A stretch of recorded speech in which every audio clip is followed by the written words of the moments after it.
हमारे साथ और कई खास मेहमानों का रुख करता हूं। राजेश पांडे वीएचपी थे और धर्मेंद्र गोस्वामी महंत है हमारे साथ, दोनों हमारे साथ जुड़ गए। राजेश पांडे जी, विश्व हिंदू परिषद इसे कैसे देखती है? क्योंकि ताजमहल के अंदर देखिए सुप्रीम कोर्ट के रूल्स हैं, बाकायदा एएसआई की भी खुद नियम है। इसके अलावा योगी सरकार ने 2019 में यह कहा था कि सार्वजनिक जगह पर आप नमाज नहीं पढ़ सकते हैं। हालांकि ताजमहल के अंदर 2 दिन के लिए छूट है, ईद के लिए और शुक्रवार जब जुमे की नमाज है वो भी जो मस्जिद का परिसर है उसमें पढ़ी जाएगी। आप कैसे देखते हैं इसको? फिर ये सुप्रीम कोर्ट के आदेश का पालन करना चाहिए। अगर पालन नहीं करेंगे तो ये बहुत ही गलत बात है। ये मुसलमान लोग जो कर रहे हैं ये बहुत ही गलत है। ये इनका तरीका बहुत ही गलत है और ऐसा नहीं करना चाहिए। सुप्रीम कोर्ट के आदेश का पालन करना चाहिए। अगर नहीं करेंगे तो इससे गलत बात कुछ नहीं है। तो आपको लगता है राजेश पांडे जी कहीं ना कहीं माहौल को खराब करने की कोई साजिश हो सकती है? क्योंकि कई वीडियोज आते हैं, कई वीडियो सड़क पर पढ़ने के आ जाते हैं। ये ड्रैगन फ्रूट की खेती करके हर एकड़ में हर साल 12 लाख तक कमा लेते हैं।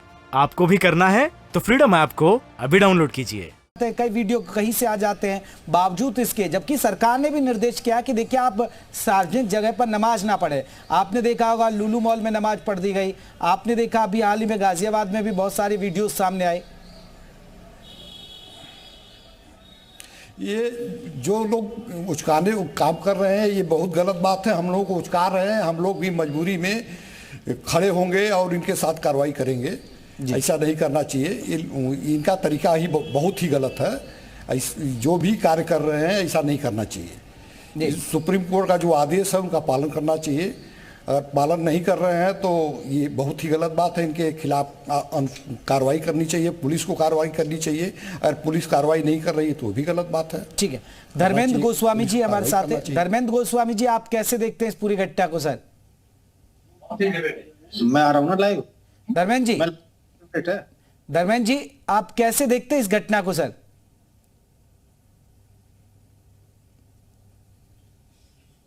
धर्मेंद्र गोस्वामी जी, आप मुझे सुन पाए? लगता है उन तक हमारी आवाज नहीं पहुंच रही है। मनीष गुप्ता हमारे साथ है। मनीष, अभी जिस तरह बात कर रहे थे कि अभी इन लोगों के बारे में जानकारी मिल पाई है क्या? ये स्थानीय थे या पर्यटक थे जो यहां से घूम गए? अब भी कोई जानकारी वीडियो के आधार पर पुलिस की तरफ से कोई तस्दीक की गई है इन लोगों के बारे में? जी नहीं, अभी तक कोई आधिकारिक तौर पर पुलिस की तरफ से कोई बयान नहीं आया है। ना वो इस बात की पुष्टि कर रहे हैं कि जो महिला और पुरुष थे वो आखिर कहां के रहने वाले थे, उन्होंने किन परिस्थितियों में इस नमाज को अदा किया।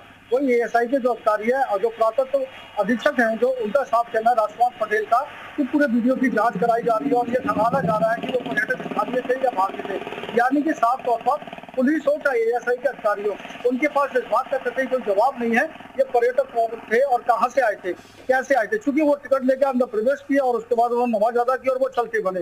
वो तो गनीमत थी कि किसी ने उसका वीडियो बना लिया और सोशल मीडिया पर अपलोड कर दिया।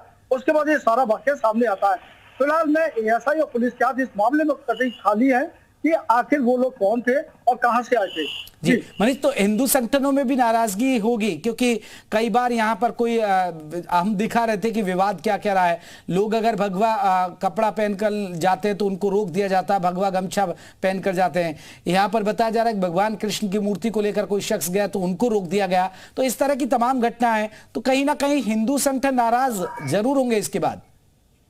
जी बिल्कुल, अखिल भारत हिंदू जो महासभा है उसके राष्ट्रीय प्रवक्ता है यहाँ पर संजय जाट है और मीना दिवाकर है जो महिला विंग के राष्ट्रीय अध्यक्ष है।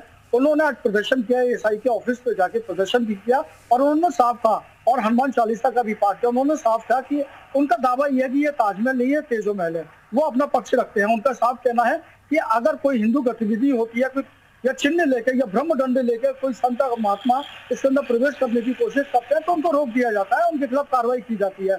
लेकिन जब सुप्रीम कोर्ट के ये साफ आदेश है कि ताजमहल के अंदर कोई धार्मिक गतिविधि नहीं होगी, जुमे की नमाज को छोड़कर या फिर ईद वगैरह पड़ती है, ठीक है, तो ये दोहरा जो चरित्र है। बिल्कुल मनीष लौटेंगे आपके पास। सलाहुद्दीन जी हमारे साथ जुड़े हैं, मुस्लिम स्कॉलर हैं। सलाहुद्दीन जी कैसे देखते हैं सर, ताजमहल के अंदर नियम बने हुए हैं, बावजूद उसके नियमों को तोड़कर नमाज पढ़ी जा रही है। आपको नहीं लगता कि माहौल को खराब करने की साजिश है?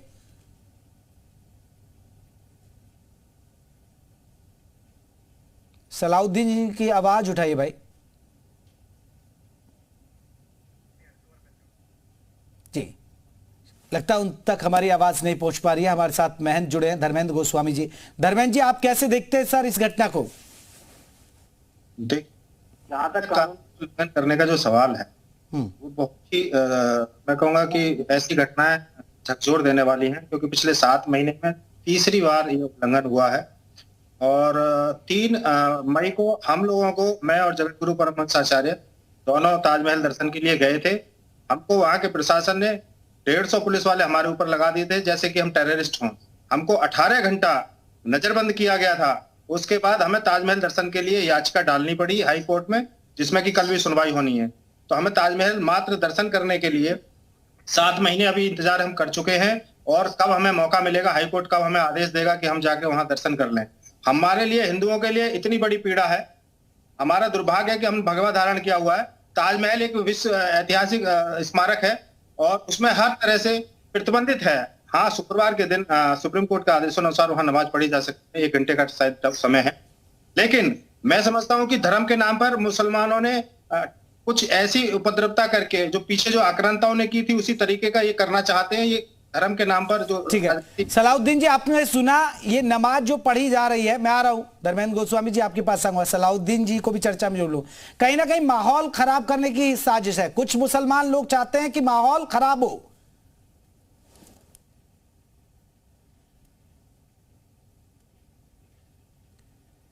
भाई जरा ऑडियो उठाइए ना आप।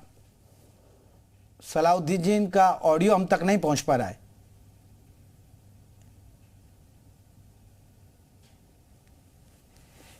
चलिए, हमारे साथ राजेश पांडे जी भी जुड़े हैं। राजेश पांडे जी, एक बड़ी बात यह है, जिस तरह मैं धर्मेंद्र गोस्वामी जी कह रहे हैं कि उन लोगों को रोक दिया गया और यहां पर नमाज पढ़ी जा रही है नियमों के विरुद्ध। सुप्रीम कोर्ट के नियम का उल्लंघन इन्होंने किया है। इनके खिलाफ सख्त कार्रवाई करना चाहिए। अगर नहीं कार्रवाई करेंगे लोग तो हम लोग कार्रवाई करेंगे, उनके खिलाफ कार्रवाई किया जाएगा, सड़कों पर उतरेंगे, उनके खिलाफ सख्त से सख्त कार्रवाई किया जाएगा हम लोग। ठीक, तो ये तस्वीर हम एक बार दर्शकों को दिखा दें। ये देख सकते हैं कि नमाज पढ़ने की तस्वीर है, जहां पर एक महिला पास में बैठी है और एक मुस्लिम शख्स यहां पर नमाज पढ़ रहा है। दरअसल नमाज पढ़ना गलत नहीं है, नमाज कहां पढ़ी जा रही ये एक बड़ा सवाल है। नमाज जहां पर नियम नहीं है, अब जिस तरह योगी सरकार ने अभी 2019 में एक नियम बनाया था कि सार्वजनिक जगहों पर नमाज नहीं पढ़नी है, सड़कों पर जिस तरह लोग नमाज पढ़ लेते थे, खुले परिसर में कहीं भी नमाज पढ़ लेते, उस पर भी रोक लगाई गई है। सुप्रीम कोर्ट ने ताजमहल के अंदर भी कहा कि धार्मिक गतिविधियां जो पारंपरिक हैं, जो पुरानी वक्त से चली आई हैं, चाहे वो जुमे की नमाज हो या शुक्रवार की, उनके अलावा भी उनको दे रहे हैं। तो ये एक बड़ा सवाल है। हमारे साथ मनीष गुप्ता भी जुड़े हुए हैं। मनीष, एक बड़ा सवाल है कि ये ताजमहल को लेकर अक्सर विवाद होता रहता है, कोई ना कोई विवाद शुरू हो जाता है ताजमहल को लेकर। जी बिल्कुल जबरदस्त। आपको बताऊं कि ताजमहल को लेकर 2 पक्ष हैं।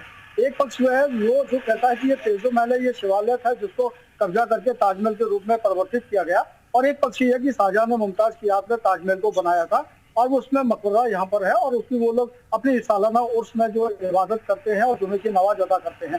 तो उसी बात को लेकर सुप्रीम कोर्ट ने एक आदेश दिया था कि ताजमहल के अंदर जो मस्जिद बनी हुई है उसके अंदर आप जुमे को, जो भी गिने चुने लोग हैं, परमिटेड लोग हैं, उनकी भी संख्या निर्धारित की हुई है, वही लोग जाके, जो स्थानीय निवासी है वही लोग जाके नमाज अदा कर सकते हैं। ईद का अगर कोई मौका आता है तो आप तब जाके नमाज अदा कर सकते हैं। लेकिन इसके अलावा उसके मस्जिद के अलावा जो अन्य पूरा और जो पूरा परिसर है वहां पर किसी भी तरीके से धार्मिक क्रियाकलाप, चाहे वो हिंदू पक्ष हो चाहे वो मुस्लिम पक्ष हो, वो उन धार्मिक क्रियाकलापों को अंजाम नहीं दे सकते हैं। तो यही वजह की जो गार्डन के अंदर, ताजमहल के अंदर जो नमाज अदा की गई है उसको लेकर सवाल खड़े हो रहे हैं। हिंदू पक्ष की पीड़ा यह है कि अगर भगवा गमछा भी धारण करके या कोई लड्डू गोपाल जो जयपुर से आए हुए पर्यटक थे वो अगर जाना चाहते हैं, या कोई राम नामी दुपट्टा भी अगर कोई पहना हुआ है जो आम चलन में होता है, उसको भी आप प्रतिबंधित कर देते हैं, उनको प्रवेश की अनुमति आप नहीं देते हैं। फिर आखिर आपके इतने बड़े भारी भरकम जो कर्मचारी तैनात है जिनका काम ही यही है कि ताजमहल में अगर परिसर में जो नियम बनाए हुए सुप्रीम कोर्ट की जो गाइडलाइन है उनका पालन होता रहे, उस बात को लेकर कर्मचारी लगाए गए हैं। सीआईएसएफ के जवान जो हैं उनकी सुरक्षा की जिम्मेदारी है, लेकिन इसके साथ ही ये भी जिम्मेदारी है कि ताजमहल को लेकर जो नियम कानून है उनका पालन आखिर टूट तो नहीं रहा है, वो नियम कानून का उल्लंघन तो नहीं हो रहा है, वो निगाह बनाए रखते हैं। लेकिन बावजूद उसके एक के बाद एक, यानी कि पिछले 7 महीने के अंदर अगर देखा जाए तो 3 बार ताजमहल के अंदर नमाज अदा की गई है। स्थानीय जो पुलिस प्रशासन है या वो एएसआई के जो कर्मचारी है, अधिकारी है, बिल्कुल ये एक लापरवाही की बात है और एक ना कहीं माहौल खराब करने की भी कोशिश है। धर्मेंद्र गोस्वामी जी, आपको लगता है कि एक ये माहौल खराब करने की साजिश है इन लोगों की? देखिए, धर्म के नाम को बदनाम करने का काम सिर्फ मुसलमानों का है। हिंदुओं को बदनाम करके ये देश में माहौल खराब करने का, जो आतंकवाद फैलाने का काम किया जा रहा है। अगर मैं वृंदावन मथुरा की बात करूं तो प्रेम मंदिर में ईद के दिन 80% मुस्लिम पहुंचते हैं वहां पर, तो हम चाहें तो उस पर रोक लगा सकते हैं, लेकिन कोई भी तीर्थ स्थल हो या कोई भी स्मारक हो, वहां पर हर किसी को जाने का अधिकार है। अगर हम भारत देश की बात करते हैं, और ताजमहल तो विश्व ऐतिहासिक स्मारक है, वहां पर हर किसी को जाने का अधिकार है, लेकिन धर्म के नाम पर इस तरीके का उपद्रव करने वालों के खिलाफ सख्त कार्रवाई होनी चाहिए। बिल्कुल, और तो ये एक तरह से सख्त कार्रवाई होनी। सलाउद्दीन जी, आपको मेरी आवाज मिल पा रही है? कुछ आप बोलेंगे क्या? पहले लगता है हमारी सलाउद्दीन जी तक बात तो पहुंच पा रही है, लेकिन आवाज नहीं मिल पा रही है। एक आखिरी कमेंट पे मैं साहब, तो आपको नहीं लग रहा, जिस तरह आप तो जिक्र कर रहे हैं कि देखिए आपको एंट्री रोक दी गई इन लोगों ने, आपको बैन कर दिया गया, आपको जाने नहीं दिया गया, और चलिए सलाउद्दीन जी कुछ कह रहे हैं। सलाउद्दीन जी रखिएगा आप अपनी बात, अगर आप मेरी बात सुन पा रहे हैं तो। चलिए, बहुत बहुत शुक्रिया आप सभी मेहमानों का। मेरे पास वक्त की कमी है, चर्चा। ये ड्रैगन फ्रूट की खेती करके हर एकड़ में हर साल 12 लाख तक कमा लेते हैं। आपको भी करना है तो फ्रीडम ऐप को अभी डाउनलोड कीजिए।